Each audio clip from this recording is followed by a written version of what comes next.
Campos. Na aula de hoje a gente vai falar sobre Grécia Antiga, sobre a civilização grega. A gente vai tentar falar um pouquinho sobre o início dessa civilização e os seus conceitos mais básicos. Eu vou dividir o estudo sobre a Grécia em duas partes. Nessa primeira quinzena a gente trabalha essa parte inicial e na segunda quinzena, né, a gente desenvolve melhor alguns outros conceitos, beleza?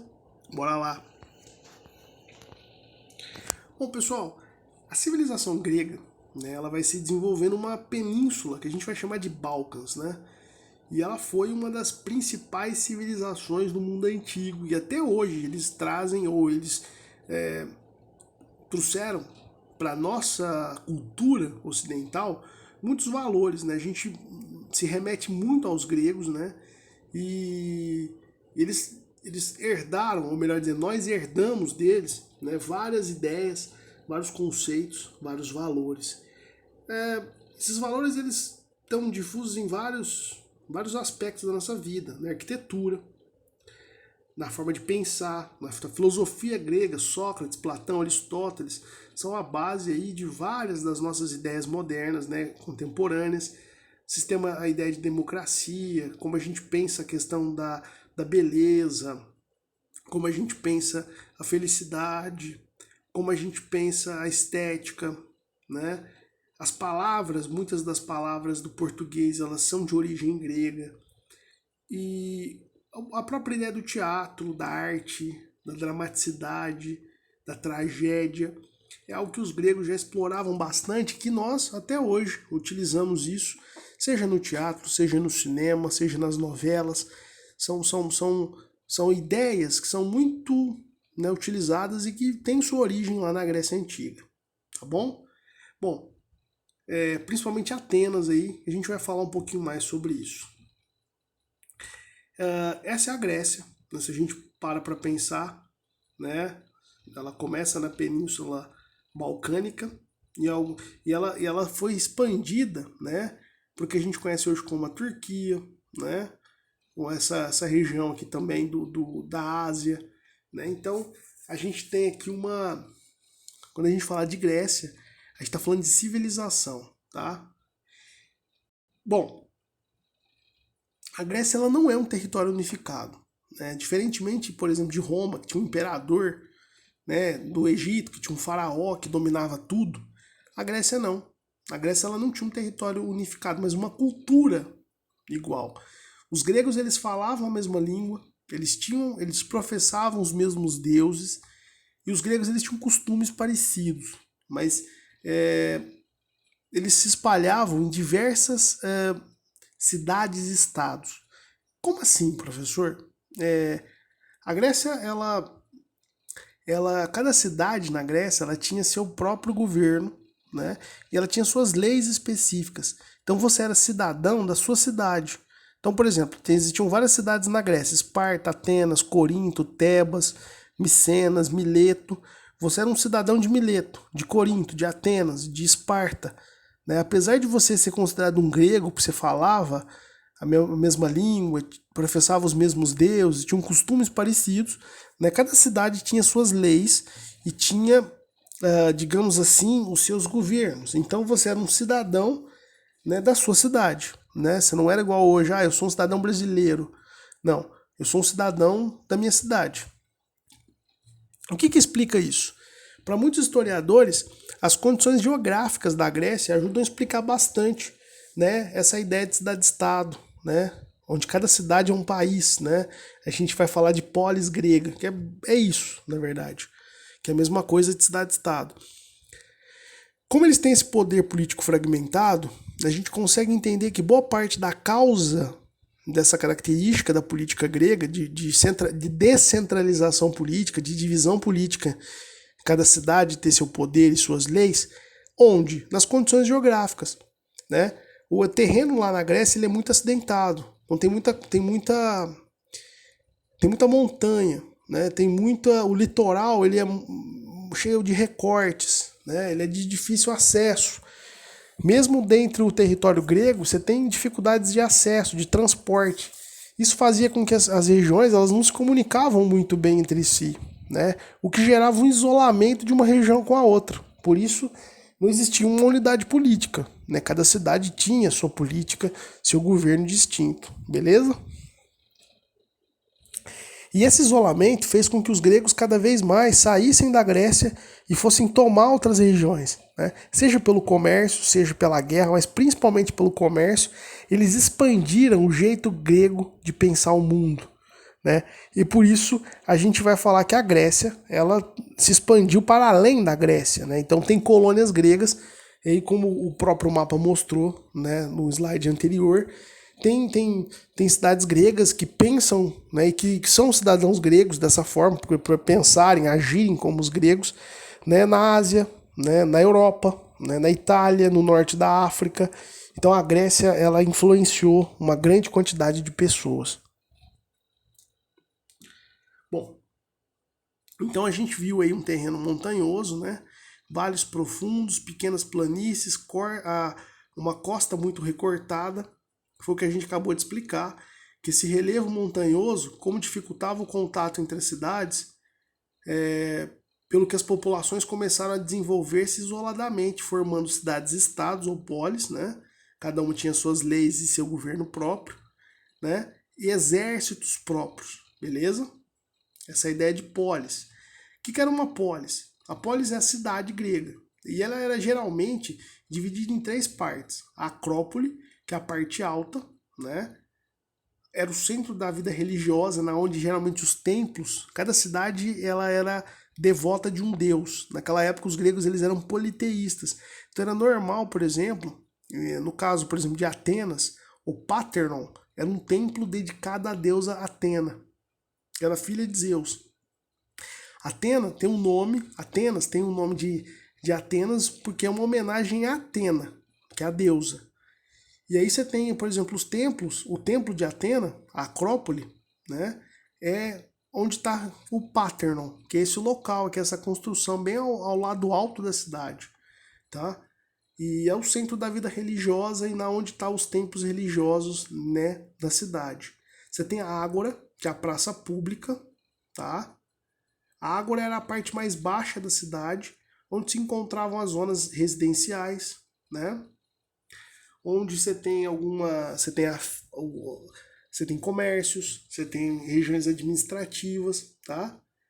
O centro da cidade, vamos assim dizer, onde se desenvolveu a vida política e as pessoas faziam trocas comerciais. E você tinha a zona rural, né? Que era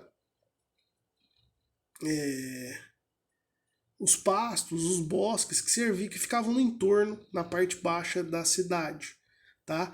Apesar de viverem isoladas, essas polis, elas possuem algumas características comuns e é por isso que tinham uma unidade, né? Por isso que eles se consideravam gregos, né? Então eles tinham línguas, a religião, jogos, costumes bem parecidos, tá? Bom, e é por isso que muitas das vezes, né, por ter essa dificuldade de comunicação, de transporte dentro da própria Grécia, fez com que os gregos eles fossem para outras regiões, né, do mundo. Então eles tomaram várias regiões do Mar Mediterrâneo, no Mar Negro, fundaram colônias.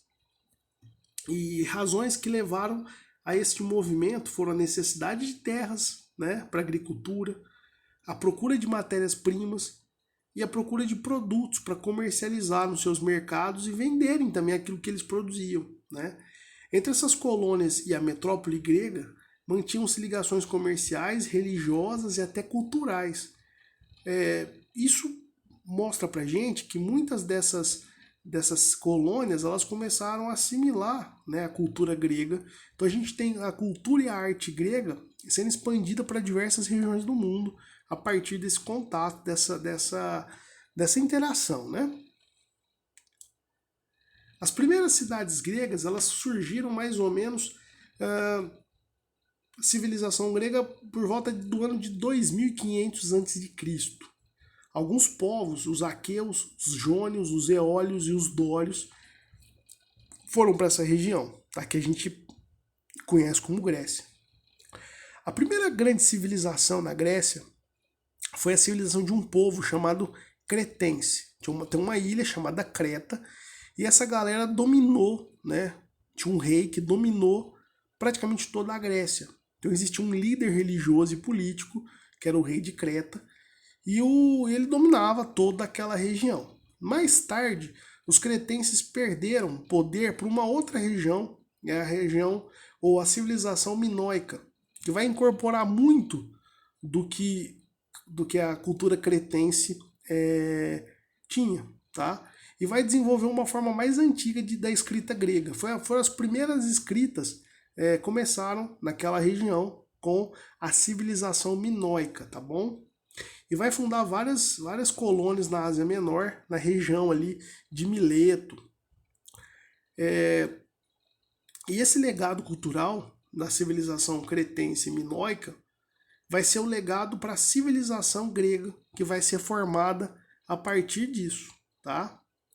A gente vai ter a história grega formada por alguns períodos, tá bom? O primeiro período a gente vai chamar de período greto-micênico, que é o começo de tudo. É essa era aí da civilização, né, cretense e minoica, tá? Quando um rei dominava toda a Grécia. Depois a gente vai ter o período homérico, que é o período onde teriam sido criados os poemas da Ilíada e da Odisseia, tá? É o período, é o começo, né, da ideia de cidades-estados, das polis, tá bom? O período arcaico, que é quando essas polis começam a tomar forma, a surgirem e serem cada uma independente uma da outra. Depois a gente vai ter o período clássico, na qual essas cidades atingiram seu apogeu. Então são cidades-estados que se tornam potências, como Esparta e Atenas.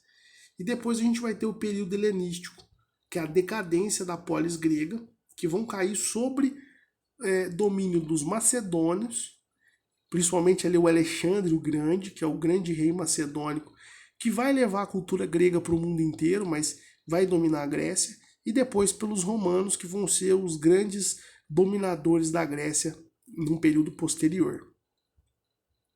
Bom, então a gente viu o primeiro período, o período creto-micênico, né, o pré-homérico, que foi a época da fixação desses vários povos na região da Grécia, e a evolução, né, desses povos em uma civilização bem interessante, mas que mais tarde vai ser invadida pelos dórios, né, depois pelos aqueus, e essa vai ser a religião, vai ser a civilização que vai se formar no primeiro momento. A gente vai ter, inclusive nesse período, a gente vai ter nesse período a Guerra de Troia, né, que vai acontecer mais ou menos entre o ano de 1300 a 1200 a.C. E ela vai ser famosa, né, pelo poema de Homero, né? Inclusive virou filme, né? A gente tem várias representações da Guerra de Troia. Quando os gregos eles vão ser liderados, né, por um rei de uma cidade chamada Esparta, chamada Agamenon, porque o irmão dele, Menelau, teve a sua esposa roubada. Ou melhor dizendo, ela fugiu, né, com um possível amante que era o príncipe de Troia. Então vamos lá, vamos entender melhor. Paris, que era um príncipe grego, que era um príncipe troiano, foi convidado para um concurso de beleza na Grécia. Ele seria um jurado. E eles iam escolher a mulher mais bonita da Grécia. E no meio daquele concurso, ele acabou se encantando, se apaixonando pela rainha, né, de Corinto, chamada Helena. Helena era esposa de um rei chamado Menelau. E Helena realmente também começa a gostar dele e eles fogem para casa de Paris, que era Troia, tá? E o irmão de Menelau, que era o grande Agamenon, né, rei de Esparta, ele resolve convidar todos os outros reis da Grécia e eles vão para uma guerra, né, todos os gregos unidos contra Troia, porque eles imaginaram, ou eles disseram, que aquele ato de Paris foi um ato de desrespeito para com os gregos. E começa-se uma guerra. Só que o problema é que Troia nunca tinha sido invadida por ninguém, né? As muralhas de Troia eram intransponíveis e os caras começam uma guerra contra a Troia e por mais que tivessem maior exército, a muralha dava uma vantagem para os troianos muito grande. Bom, os gregos já estavam desistindo, até que um dos caras lá, dos generais, Ulisses, tem uma ideia genial. A de dar um cavalo de madeira como se fosse um presente. E disse para os troianos, olha, vocês venceram a guerra, a gente está indo embora, quero deixar esse cavalo aqui de madeira como presente para vocês, como um sinal de boa fé e beleza, até mais, tudo de bom. Só que no cavalo tinha vários soldados escondidos, né? Os soldados gregos escondidos. Então os troianos viram os navios, os gregos fingiram que foram embora, viram os navios gregos indo embora, fecharam os portões, colocaram o cavalo para dentro e começaram uma grande festa, né? Se entupiram de bebida, baixaram a guarda e à noite, quando estavam todos bêbados, né, os soldados gregos, né, saíram do cavalo, abriram o portão de Troia e os gregos entraram e começaram uma carnificina. Os gregos venceram os troianos, né, de uma forma inesperada. Como eles não iriam jamais vencer as muralhas, eles acharam outro meio de entrar em Troia. E essa foi a história da Guerra de Troia, né, a chamada Ilíada, né, que é narrada pela obra, né, de Homero. A Ilíada é a Guerra de Troia, a Odisseia é a aventura, né, de Ulisses para voltar para casa. Como assim? Os deuses haviam colocado como destino os gregos perderem a guerra. Só que com a atitude do Ulisses ao fazer o cavalo de Troia, ele muda o destino. Por isso ele se torna um herói. E os deuses ficam emputecidos com ele. Por quê? Esse cara ele mudou o destino. Como assim? Quem é ele? Ele é só um humano. Então eles começam a fazer várias coisas para tentar Ulisses. Para tentar matar Ulisses mesmo. E Ulisses, ele tenta voltar para casa e num percurso que ele demoraria uma semana de barco, ele demora quase 10 anos, né? Justamente com os deuses tentando ele, né? Para ver até que ponto esse cara ia. E as aventuras de Ulisses voltando para casa a gente chama de a Odisseia, que foi uma aventura gigantesca que ele consegue no final voltar para casa dele, né? Para sua esposa Penélope. Beleza? Ótimo. Pessoas, e o final dessa guerra de Troia vão chegar os dórios, que é um outro povo que vai invadir a Grécia e vai começar a primeira dispersão da população grécia pelo mundo. Tá? É o fim do período homérico, do pré-homérico. No período homérico, a população que tinha sido invadida pelos dórios começa a formar o que? Pequenas bases familiares agrícolas, que a gente vai chamar de genos. Tá? É uma base econômica agrária, autossuficiente, os caras formam pequenos núcleos familiares e com o tempo essa população começa a aumentar, né? E começa a evoluir, tá? E começa essa população, depois, né, de algum tempo se desenvolvendo, começa a essas populações formarem as primeiras vilas, né? E começam a surgir divisões sociais, né? Pessoas mais importantes começam a ocupar cargos mais importantes, ainda trabalham, né, e têm funções mais importantes. E tem terras mais importantes. E automaticamente, quem não tem terra começa a fazer trabalhos menos importantes. Então você começa a ter uma segunda onda aí e começa a ter divisões sociais, né, dentro desse período. Aqui a gente vê as colônias gregas que começaram a surgir nesse momento também, né, de expansão, né? Aqui o período arcaico, quando se começam as primeiras cidades, as cidades-estados a surgirem, essas pequenas vilas que começaram a se desenvolver formam cidades, né? Cada cidade tem seu governo e suas leis próprias, são as chamadas cidades-estados ou polis, né? E aí você vai ter, por exemplo, Esparta como uma cidade importante localizada no Peloponeso, né? Uma cidade-estado de origem dória, que eram os povos guerreiros que invadiram a Grécia, né? A gente vai ter uma educação aí que valorizava bastante a questão da formação física, os soldados. A gente vai ter também, nessa época, no período clássico, o apogeu dessas cidades, e vai ser justamente nesse período que os gregos vão travar uma guerra contra os persas, que a gente vai ver isso na aula que vem com mais detalhes. A gente vai ter também a decadência no período clássico, né? Porque os gregos vão ser, no finalzinho do período clássico, invadidos pelos macedônios, né? Um rei chamado, para quem não sabe, Alexandre o Grande, que era da Macedônia, mas muito admirador da cultura grega. Para quem não sabe, o tutor do Alexandre, o rei da Macedônia, foi Aristóteles, que havia estudado, né, com os gregos em Atenas. Ele é um discípulo de Platão, e Platão é discípulo de Sócrates. Então, esse cara bebeu bastante da cultura grega, né, e ele, inclusive, foi um grande expansor da cultura grega no mundo. Né? Ele levou a cultura helena, ou a cultura grega, para o mundo inteiro conhecer. Mas ele praticamente venceu militarmente os gregos, né? E depois ele leva a cultura grega para o mundo. Né? Mas marca um período de decadência dessas cidades. E é interessante quando a gente vai falar de mitologia grega, a gente entender como é que funciona, né?